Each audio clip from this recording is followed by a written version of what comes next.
Elmarko Jackson just might be the game changer that Kansas needs coming into this season. He could provide an athletic burst. He could be much improved from when we last saw him. Breaking down what he could bring to the table and what past history tells us about what McDonald's All-Americans have done under Bill Self the longer that they've stayed.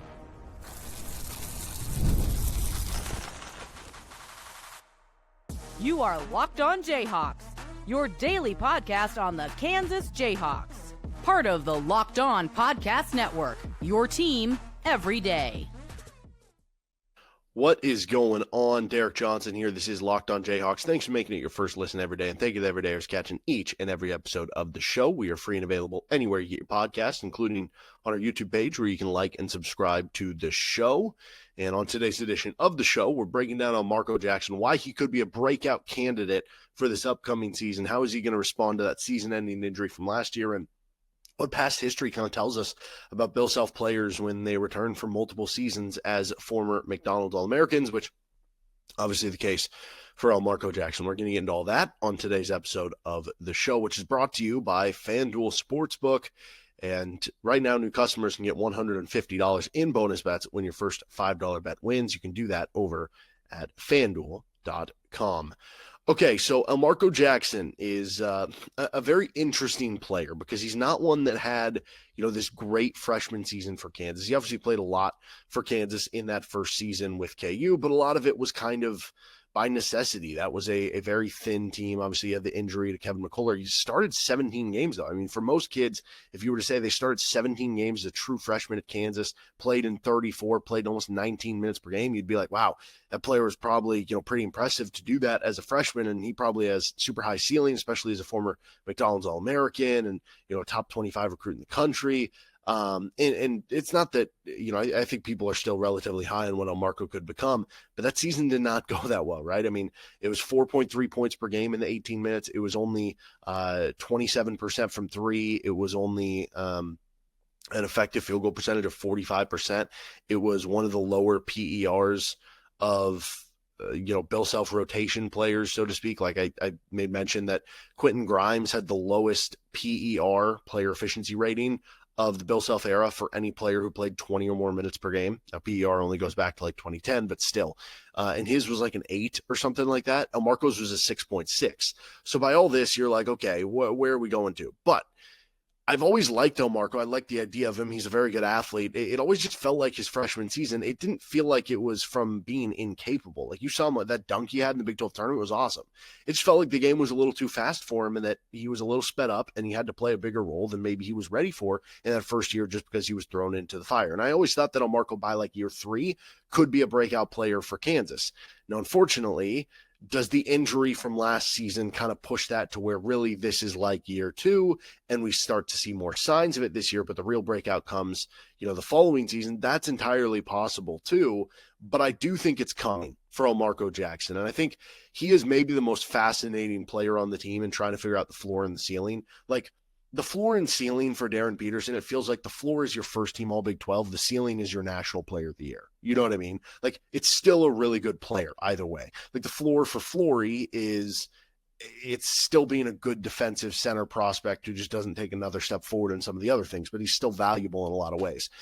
In a lot of ways, Elmarko represents the biggest difference between floor and ceiling, because the floor for Elmarko is, if he is the same guy he was as a freshman, or if he's rusty coming off the injury, where is he in the rotation? He's at the back end of it, versus the ceiling of Elmarko is, we know he was a really good defender his freshman season. That wasn't something that, took long to adjust. He was a good defender. He has the athleticism, and obviously coming back from the injury, like, does that, harpen that at all? But the ceiling is that athleticism is back. He's a good defender. He's an extra ball handler for you. The shot starts to come around. He's shooting in the low to mid 30% from three, and he actually ends up being one of the 5 best players on the team. He ends up being a starter on the team, right? Like, there's a wide variety of what could possibly happen here for Elmarko Jackson. And so you have a player that, again, struggled a bit as a freshman, but played a lot, missed all of last season, now has to shake the rust off of playing this year, coming off a bad season-ending injury. And so you do just have the question of, like, normally, like, I always think of Wayne Selden. Wayne Selden wasn't the most efficient player his first 2 years at Kansas, former McDonald's All-American, broke out in year 3, had an awesome final season with KU. we see this a lot where players start to break out when they're, these highly recruited guys, maybe by the time they do get to year 3, if they haven't hit kind of in that first season or not. But does that get neutralized by the injury? Where again, is this really like year 2 for Elmarko? It just one trump the other. Like, what about the fact that the injury was last summer, to where it'll really be by the start of the college basketball season, like 16 months away from when that injury happened to the start of the season, where maybe he does have time to fully shake it off? Or like, it's just a question of the improvements that he had made and is continuing to make. Does it get neutralized by the coming back from injury, and that sometimes it takes longer to come back from injury? Or is he going to come back from that fully healthy, and then the strides he was making last offseason carry over into this offseason? He gets even better, and he does take that huge jump. And of course, I think some of the recent from a couple weeks ago, the Bill Self comments that he gave to CJ Moore in The Athletic, I think it kind of adds even more intrigue, and I think it only hypes up Elmarko's return and what he could be or could have been. I think even last season, even more, right? You think about the comment that Bill Self gave about that he would have been a starter on last year's team. Now, I do wonder how much of that is hindsight goggles. Like, is that him saying that after he knows how poorly it went with Rylan Griffin, who was a starter for a lot of games for KU, to where, he's looking back on it and going, yeah, he would have definitely started over that version of Rylan Griffin, even though coming in and based on fit and the 3-point need, maybe it would have been, I don't know. I don't know how that would have worked, but clearly he felt high on Elmarko to say that. I think that also gives you an indication, if he's back to where he was before that, does that give him a chance to start on this year's team? Would be kind of another question with this. I think also, given KU's maybe struggle to find another star player, like there's still good players out there for KU to add, players that can be role players, rotation players that can make a positive impact on a small gain for KU. But at this point, it doesn't feel like they're going to get another all-conference first-team performer from last year onto their roster. That's just not available. It does put more pressure on Elmarko Jackson's return, because if you're just talking ultimate ceilings, if you're just talking potential, who are the guys with the highest ceilings? Who are the guys with the highest potential on this team? I mean, obviously one's Darryn Peterson, 2 is probably Floyd Badunga. Could you make the argument that Elmarko Jackson's number 3? Maybe you'd throw Bryson. I mean, if we're just talking from that standpoint, there are 4 McDonald's All-Americans on this team. So if you're viewing that as like the indication of who has the highest ceiling, highest potential, Elmarko represents a ceiling raiser in a lot of ways in that way. But yeah, again, like it's just a huge range of outcomes. Like there's a chance that Elmarko is behind Peterson, Council, and Dawson, and he's playing, 15 minutes per game, versus being a guy who is even a starter, maybe is playing 25, 30 minutes per game, or is kind of in the middle ground playing 20, 25 minutes per game with elite quickness, with strong defense, with ball handling, with downhill ability, who is someone that I almost view it even more so with Elmarko. Like, it's not just about this. I mean, it always is about this year with Kansas basketball, because you're supposed to be good and you're supposed to compete and focus on that specific year. But there's a part of this too where it's more about even a 2-year thing for Elmarko, right? Because it's not just, can you make an impact on this year's team? It's if you do make an impact on this year's team, and to be clear, impact doesn't have to be a starter. You could be the 6th man, you could be the 7th man, and be one of the best bench guards in the country and make a big impact on the team. And if you do just that, it's not just that it makes an impact on this year's team. It's that the following season, Darryn Peterson gets drafted, hopefully number 1 in the NBA draft in 2026. And then all of a sudden we're going into the 2026-27 roster. And in the same way that we're viewing Flory as being a potential stud on this year's team, even though he was a bench player last year, but just because you saw some of the big moments of Flory and now you're just projecting him into a bigger role and saying, okay, I think he's going to be really good this year. That's how we will view Elmarko the following season. And we'll be like, yeah, he was really good off the bench for KU this year. I think he's going to be that classic KU guy, that classic Bill Self guy that we saw for so many years, that went from being a quality role player to all of a sudden is going to be a star on next year's team. So it really is kind of a 2-year thing in that area. And so, without knowing the situation with how smooth things are going from returning from the injury, though again, like Bill Self had glowing comments on it in that same article, I kind of wanted to take a deep dive into, some of the past McDonald's All-Americans who have played a good amount in year 1 as a true freshman, what they did in year 2 for the Bill Self era. Now, again, obviously this is year 3 for Elmarko Jackson, but because he didn't get to play last year, it really is his second year of play. So we're going to make that comparison when we come back in just a moment and look at what past history, past stats, past players who have done just that would tell us that maybe it is time for a breakout season for Elmarko Jackson. We'll get to that next. This is Locked On Jayhawks. Today's episode is brought to you by FanDuel Sportsbook. Summer sports are in full swing, and whether you're all about baseball under the lights, golf on the green, or high-stakes soccer action, FanDuel is the best way to make every game even more exciting. You're already following the action. Why not make it a little more thrilling? With FanDuel, you can get in on the action while your friends are getting sunburned at the beach. And you can even get, if you're like, oh my gosh, we're less than 2 months away from the KU football season, like I am itching, I'm chomping at the bit to get going here. Well, you can get futures. You can already get week 0 lines for that KU Fresno State game. That's part of the beauty of them playing in week 0. If you're new to FanDuel, new customers can bet just $5 and get $150 in bonus bets if your first bet wins. Open the FanDuel app today or visit FanDuel.com/lockedon to get started. That's FanDuel, the official sportsbook partner of the Locked On Podcast Network. Thanks for joining us on this episode of Locked On Jayhawks. Again, I think Elmarko is, I've always thought that he has that potential that he was going to break out at some point. I didn't know when it would be, but maybe it'll be this season. And that's kind of where I'm at with this. I think he is going to be somebody that, is a really productive role player for this team, whether it's, 20, 25 minutes per game that fits a specific role. And you feel good enough about him where the following season, you're like, that dude's going to be your next all conference player the following year. I don't know. Maybe that's going out on a limb, but he's always seemed like a smart kid and a good kid. It just, like I said, I think once the game slows down for him, when you're that good of an athlete, as long as he can overcome the injury, which that is a real question, right? Because that is a very serious injury, and not all guys come back the same from those injuries. And for a player who is reliant on being a great athlete, like Elmarko is, like that does matter.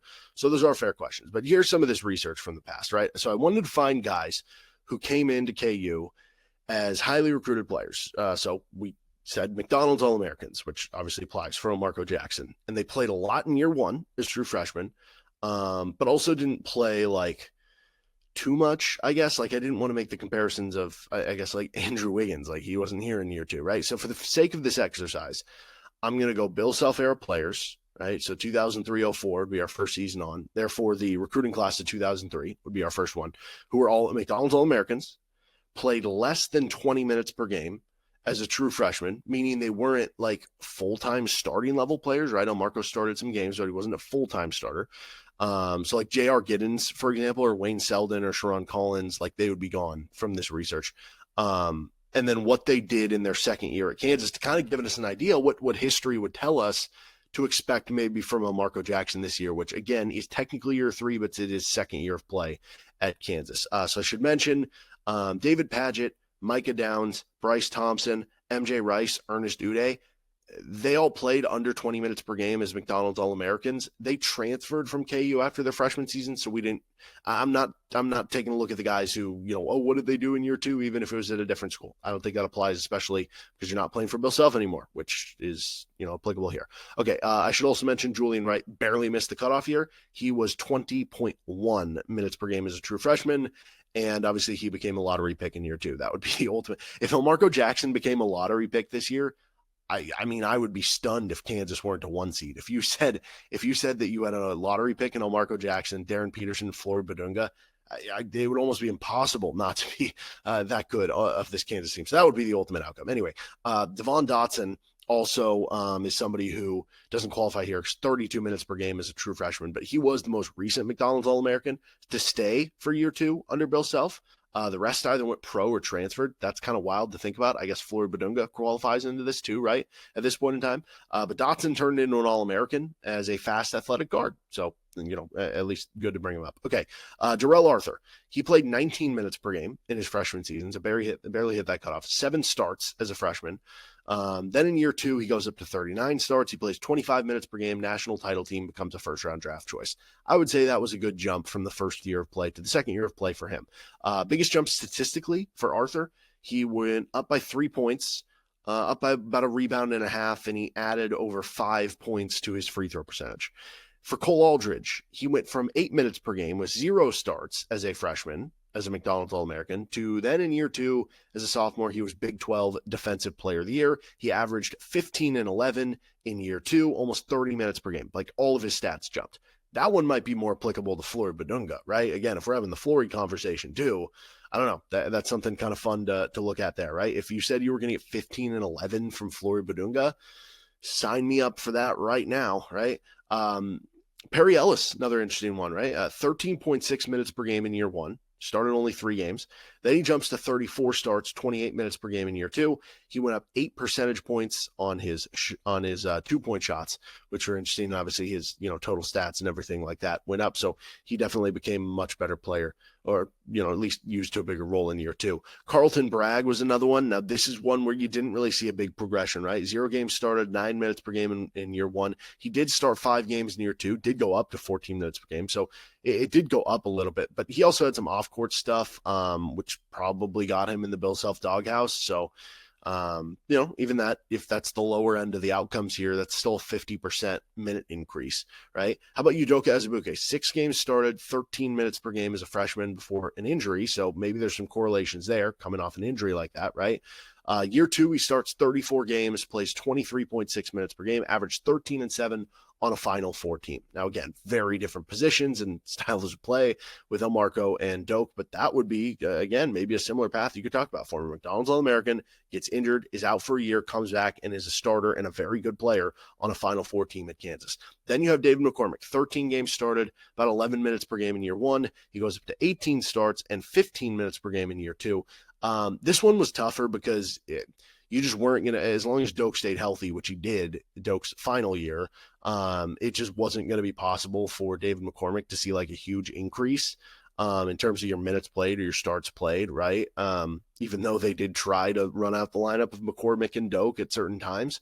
But even then, like, McCormick still went up about 40% of his minutes. He averaged an extra point per game on a team that was the best team in the country. So, honestly, in going through all of those examples of those players who, were under 20 minutes per game as freshmen at Kansas after coming in as McDonald's All-American, what they did in year 2, that's a pretty darn good list. Like, for Cole Aldridge and Perry Ellis, their giant minute jump, it wasn't just about improvement, which is definitely part of it, but it was also more about the playing time opening up by players departing who were really valuable. And that doesn't really exist for Elmarko because, again, they were thinner on his first year's team. So it might not be that exact case, but those players still did improve.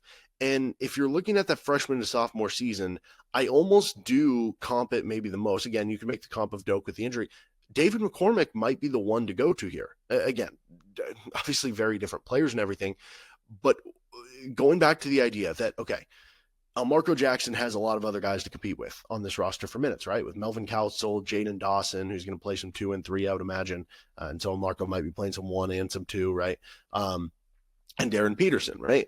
To where, okay, Elmarko could play a bigger role and be a better player than he was last time we saw him, but there could be a cap on it, right? Like, he's probably not going to be playing 35 minutes per game. And maybe that is similar to that year 2 of David McCormick, where it's like his role, his level of play got a little bit better in year 2 than it was in year 1, but because he was capped by a guy in front of him, like Doak, in the same way Elmarko would be by like Darryn Peterson, for instance, it limited the ceiling of what the minutes and the production could be. But then guess what? That following season, Doak graduates, and David McCormick became an all Big 12 player as a junior. And that goes back to the idea that, okay, Elmarko Jackson plays good enough in this specific role. Darryn Peterson goes off to the NBA draft. You feel like Elmarko coming back is going to be an all-conference player for KU. So collectively, those 6 players we mentioned, they totaled 0 all Big 12 honors as a freshman. As sophomores, you got 4 Big 12 awards. There were 2 first-team All-Big 12s, 2 third-team All-Big 12s as sophomores. Obviously, I would take a third-team All-Big 12 season from Elmarko Jackson. Again, the role might not allow that, but I do think history tells us that McDonald's All-Americans who stick around at Kansas, shocker, Bill Self is able to turn them into good players. I know that the Bill Self hype train isn't at his normal high after the last couple of seasons, but there's a long track record of Bill Self being able to do just that. And I think whether it's this year or in another year from now, I think we're going to see some really fun progressions from Elmarko Jackson. Okay, let's finish up just a little other overwhelming takeaways from kind of what we see here. This is Locked on Jayhawks. Thanks for joining us on the show here. And again, don't forget you can make us your first listen every day. Don't forget to check out Locked On College Football or Locked On College Basketball for your second listen every day. Okay, so the first thing of this is that I think what this tells us is Elmarko should get a lot better. If you go back to Bill Self's comments that he gave to CJ Moore, it sounded like he already was getting a lot better. Even if we're to say that the injury that he's been out all this time, that he's going to have to shake some rust off, knocks him back a little bit, right? But then you have another summer of improvement. I feel confident he's going to be a better player than he was as a freshman. But again, going back to the when you watched him play as a freshman, there were moments where you saw the athleticism. There were moments where you saw some of the good stuff. It just felt like, and specifically that position, like the two positions that I look at as being the hardest to play as a freshman in college basketball, specifically for Bill Self, it's point guard and it's center. No, don't freak out about Darryn Peterson because that dude is just on another level. Anyway, right, when you think of the Mario Chalmers made it work and yada, yada. Anyway, we don't need to get into that. But point being, there's a lot on your plate, right?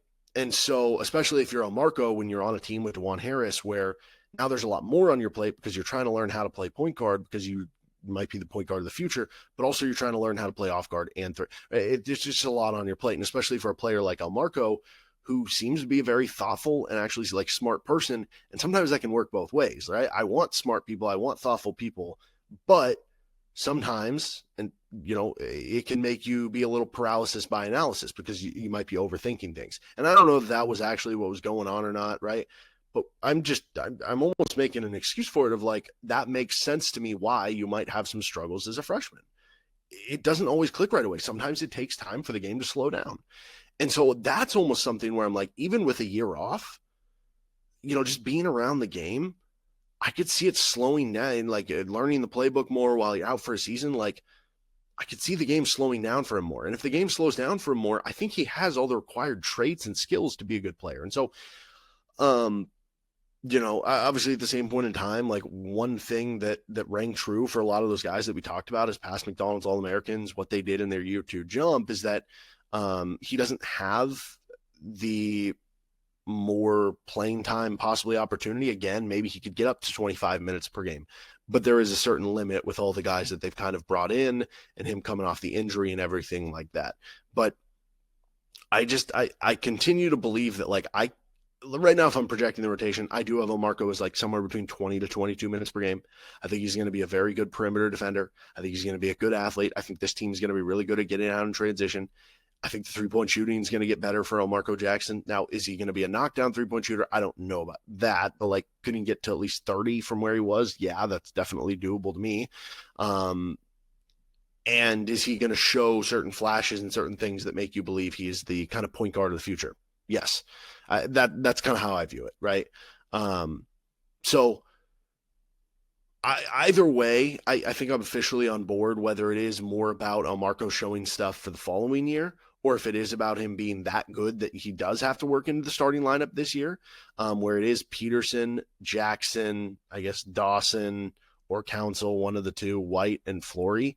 I think theoretically, if you were starting Elmarko, you probably would prefer to start Dawson as opposed to Council, just to have another three-point shooter out there.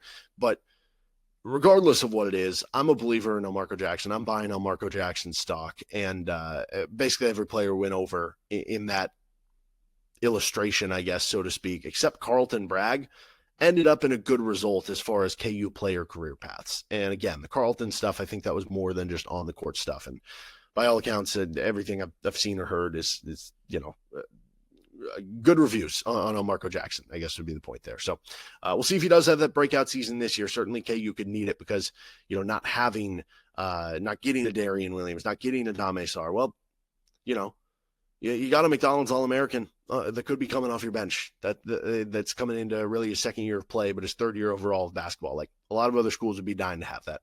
Anyway, that'll do it for this episode of Locked On Jayhawks. You can find our show anywhere you get your podcast, including on our YouTube page where you can like and subscribe to the show. See you next time for another edition of LOJ.